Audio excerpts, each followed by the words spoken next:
নমস্কার, খবর দিনভর নিয়ে আপনাদের সাথে রয়েছি আমি প্রিয়াঙ্কা। শুরুতে আমরা নজর রাখবো কেরলে ধৃত মোহাম্মদ সাদ রাডি ওরফে সাপ শেখের বাংলা যোগ। কেরল থেকে গ্রেফতার আনসারুল্লাহ জঙ্গি সাপ শেখ। হরিহর পাড়ার ভোটার তালিকায় নাম ওঠে সাপ শেখের। ভারতে অনুপ্রবেশের পর প্রথমে হরিহর পাড়াতেই আস্তানা সাপ শেখ। কেরলে ধৃত মোহাম্মদ সাব রাডি ওরফে সাপ শেখের বাংলা যোগ ঠিক কিভাবে? প্রতিনিধি প্রণব এই মুহূর্তে আমাদের সঙ্গে রয়েছেন। সরাসরি প্রণবের থেকে একবার জানবো, প্রণব, এই সাপ শেখের বাংলা যোগ ঠিক কিভাবে?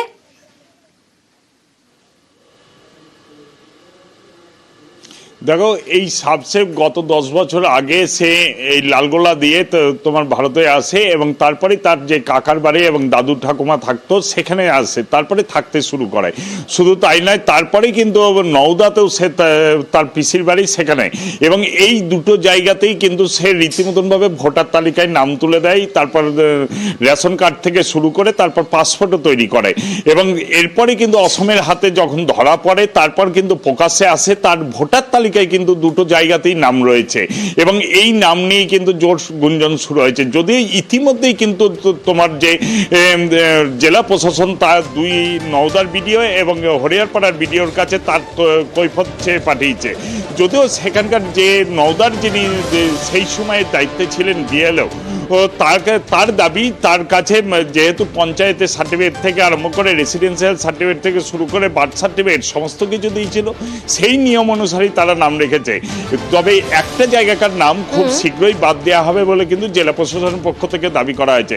তবে অসমের হাতে ধরা পড়ার পর, এসটিএফ এর হাতে ধরা পর তার যে জঙ্গি যোগ এবং তার যে নেটওয়ার্ক যে বহুদূর পর্যন্ত গড়িয়েছিল, শুধু তাই নয়, তার বোন সেও কিন্তু এই এই যে বাংলার যে যোগ, এই জঙ্গি যোগ, সেটাও কিন্তু প্রমাণ পাচ্ছে এবং তা নিয়েই কিন্তু তদন্তে নেমেছে, এবং তদন্তের পরে এক এক করে নতুন নতুন তথ্য সামনে উঠে আসছে। বেশ, এই আধার কার্ড কিভাবে ভুয়ো আধার কার্ড বানানো হলো শোনাবো আপনাদের।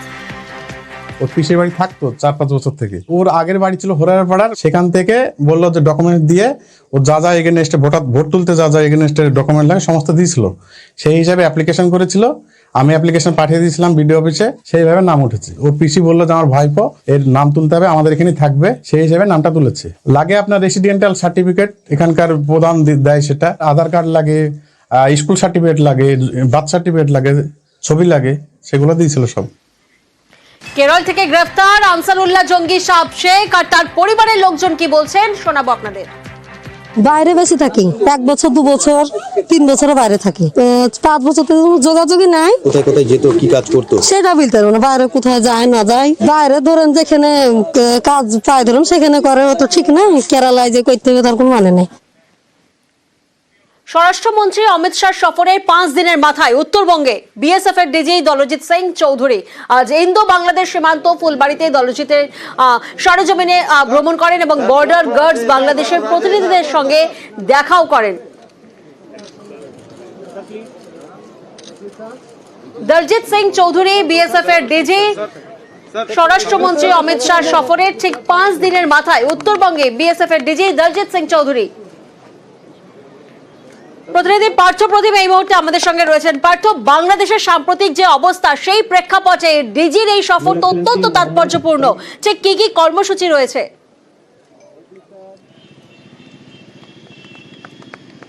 দেখো, একেবারে তাই, যথেষ্ট তাৎপর্যপূর্ণ কিন্তু ডিজির এই সফর। কারণ আমরা জানি গত 20 ডিসেম্বর স্বরাষ্ট্রমন্ত্রী এসেছিলেন এসএসবি একটি অনুষ্ঠানে, আর ঠিক 5 দিনের মাথায় আজ কিন্তু বিএসএফের ডিজি এলেন উত্তরবঙ্গে শিলিগুড়ি লাগোয়া ভারত বাংলাদেশ সীমান্ত ফুলবাড়িতে তিনি আসেন, এবং সেই কিন্তু প্রথমে তিনি বিএসএফের উত্তরবঙ্গের আইজি এডিজি এক দফায় কিন্তু প্রশাসনিক বৈঠকও তিনি ছাড়েন। কারণ আমরা জানি যে অমিত শাহ বলে গেছিলেন যে উত্তর পূর্ব ভারতের করিডোর হলো শিলিগুড়ির চিকেন নেট হিসেবে এর পরিচিতি রয়েছে, কিন্তু এই শিলিগুড়ির আশপাশে কিন্তু একাধিক আন্তর্জাতিক সীমানা রয়েছে, তার মধ্যে অন্যতম হলো বাংলাদেশ। কারণ আমরা জানি বাংলাদেশের উত্তরবঙ্গের একটা বড় এলাকা কিন্তু বাংলাদেশ সীমান্ত ঘেঁষে গেছে। সেই সব বিষয়ে খতিয়ে দেখতেই তার এই সফর, ডিজির এই সফর বলে প্রশাসনিক সূত্রে খবর।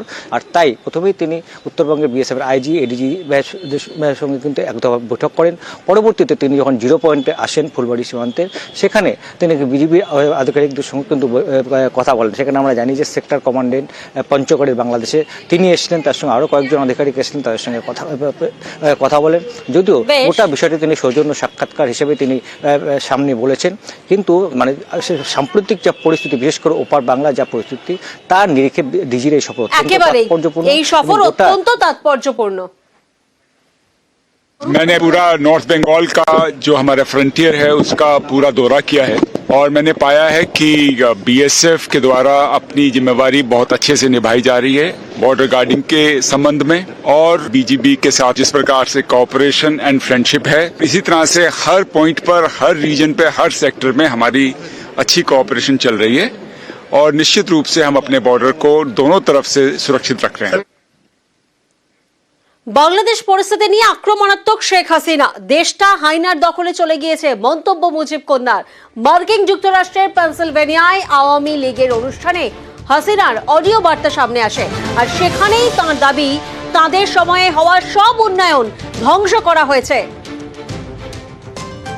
আজকে এমন একটা অবস্থায় পড়ে গেছে যেখানে বাংলাদেশটা মনে হয় যেন হায়নাদের দখলে চলে গেছে। দেশের মানুষের জীবনের নিরাপত্তা নাই, শান্তি নাই, পেটে খাবার নাই, সেই ধরনের একটা পরিস্থিতিতে মানুষকে জীবন কাটাতে হচ্ছে।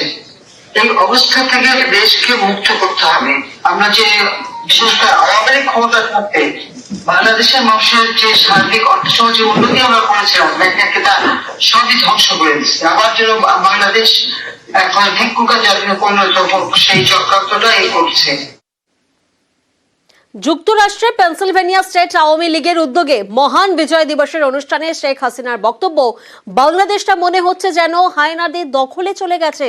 মৎস্যজীবীরা সুরক্ষিত নেই, দেশে শান্তি আর নিরাপত্তা নেই, বাংলাদেশে আমরা যে উন্নতি করেছিলাম সবই ধ্বংস করে দিয়েছে।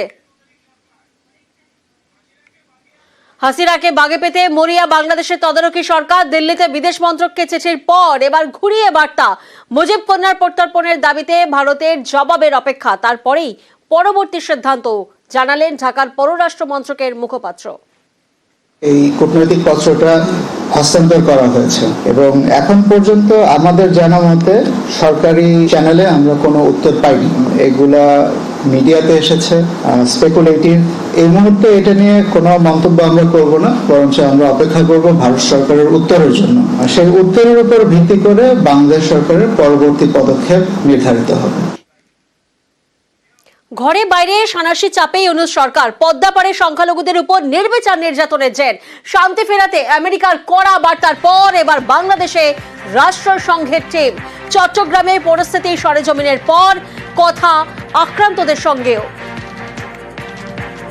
আমার ছেলে যেখানে এলাকাতে আসছে, আমার ছেলেকে অনেক মারধর করছে, অনেক রক্ত ভাই গেছে, কিন্তু আমার ছেলেকে দেখিও নাই। অনেক মারধর করে থানায় নিয়ে গেছে, কিন্তু পুলিশে মারে না, পাবলিকে মারছে। আমার ছেলে কি দোষ করছিল? কিছু করে নাই, থানায় নিয়ে গেছে, থানায় নিয়ে অনেক মামলা দিছে। ওরা বলছে কিন্তু আমরা ছাড়বো না, ওদের অনেক মামলা দিছে।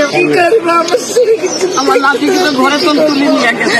আমার ছেলের জন্য আমি তো দেখতে পারতেছি না, বাংলাদেশ কি করছে, বিরাট করে আমাদেরকে চালাই। আমার ছেলেকে নিয়ে গেছে।